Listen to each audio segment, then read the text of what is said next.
આજે ગયા લોડર ને ટ્રેક્ટર લઈને સાંજનો થઈ ગયું વરસાદ આવે એવું। જય માતાજી મિત્રો, આપણે સવારમાં ટ્રેક્ટર લઈને નીકળી ગયા હર છોડાવવા। તો ચાલો હવે હર છોડાવતા આવી। હર છોડાવીને પાછા આપણે નીકળી ગયા આપણી વાડી તરફ। વાડી આવીને આપણે લોડર લઈને નીકળી ગયા ફેરા ભરવા। અને જો આગળ જાય છે સુનિલ ટ્રેક્ટર લઈને। તો ચાલો હવે ફેરા ભરવા। થોડીક જ વારમાં કરી દીધું ફેરા ભરવાનું ચાલુ। ફેરો ભરીને આપણે આવી ગયા ટ્રેક્ટર ખાલી કરવા। થોડીક જ વારમાં કરી દીધું બીજો ફેરો ભરવાનું ચાલુ।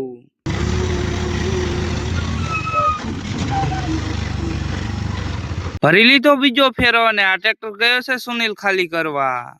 વાગી ગયા બપોરના 12। તો ચાલો હવે બપોરો કરી લઈ। રાખી દીધું આપણું ટ્રેક્ટર ને લોડર અહીંયા। તો બપોરો કરીને આવીને ભરી વાર્યા બધા ફેરા। તો ચાલો હવે વાળીએ આવી ગયા આપણે વાળીએ રાખી દીધું આપણે લોડર।